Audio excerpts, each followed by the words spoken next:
All right guys, so here we are outdoors doing a test with the Tenveo PTZ camera. So right now the camera is set to 4K 30 frames per second, and the camera is connected to my video switcher, which is recording this section of the video at 4K 30 frames per second. The camera is connected via HDMI.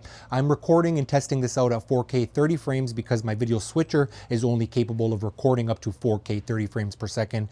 The camera again is capable of supporting up to 4K 60, but again, since the switcher is only capable of 4K 30, that's why I'm recording this section of the video. As far as settings, I am using manual exposure, which I do have the aperture set to like f11 outdoors. It's kind of like a bright sunny day with some clouds and whatnot. As far as audio, I actually do have a wireless microphone right here, which is the Rode Wireless Pro, and this is the transmitter just with the built-in microphone clipped onto my shirt, and I do have the receiver plugged in at the back of the camera to the line input, the 3.5mm TRS line input, and it is collecting the audio wirelessly from this transmitter to the receiver, which is connected to the PTZ camera, and again it's sending that audio via HDMI to my video switcher, which is recording this audio. As far as other settings, the camera, I am using manual white balance. I have one of the presets set to the outdoor white balance.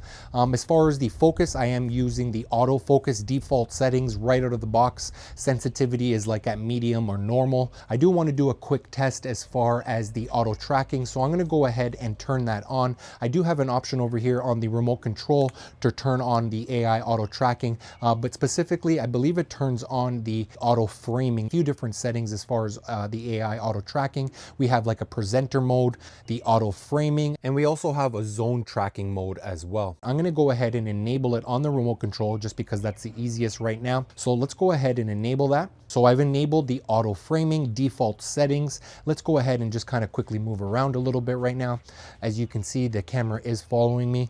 All default settings. I didn't adjust the speed or anything. The one thing that I do recall as far as the framing, I do have it set to full body shot. So therefore, if I walk away, it's going to maintain a full body shot, but we do have an option for an example for close-up or half body shot, or even customize it as well. We do have quite a bit of customization within the web page.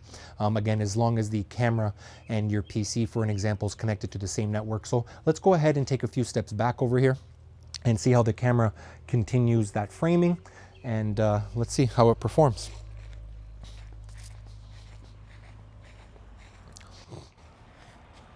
All right, so I'm going to estimate I'm about, I don't know, maybe 25 feet, 30 feet away from the camera. Hopefully it's still tracking me. Let's move over this way a little bit. Again, using the autofocus, looks like the camera's still panning and doing what it needs to do to keep me in frame. Hopefully still maintaining full body shot. I'm looking at my computer's PC over here, the monitor myself. It looks like it's kind of maybe like a half body shot, maybe not a full body shot. Let's take it a little bit further over here. So this is another test, having the back towards the camera. Is it still going to track me? All right, so I'm gonna go and quickly move past this pole and see if it still maintains the tracking. And now I'm just obviously walking back towards the camera. The wireless microphone, again, thank God the wireless microphone has internal recording 32-bit float, so just in case if the audio drops out wirelessly, I'm still going to have that backup recording. So this is how the camera's performing. From what I'm seeing over here on my camera monitor, just monitoring myself, you can see that it's still maintaining focus.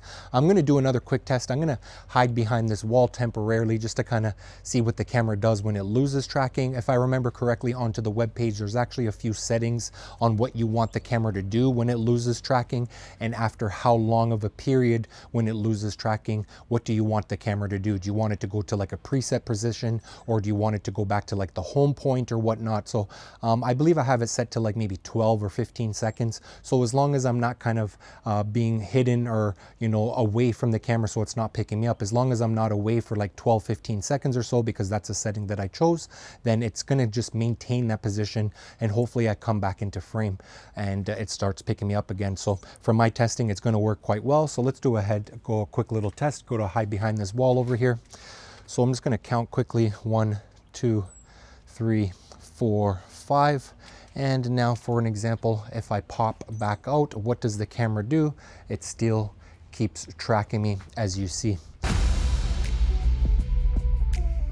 So overall, my final review about the Tenveo VX30M Ultra, it is designed to bridge the gap between professional broadcast functionality and intelligent automated operation. With 4K image quality, advanced AI tracking, customizable framing controls, 30 times optical zoom, NDI HX3, it offers an impressive feature set for streamers, educators, house of worship, corporate users, and production teams looking to automate camera operation without sacrificing professional results. If you're looking for a PTZ camera that can track presenters intelligently, integrate into modern IP workflows, and deliver high quality 4K video, the VX30M Ultra is definitely one worth putting on your short list. If you guys have any comments or questions, definitely let me know down in the comment section down below, and I'm looking forward to seeing you guys on the next video. Till next time, peace.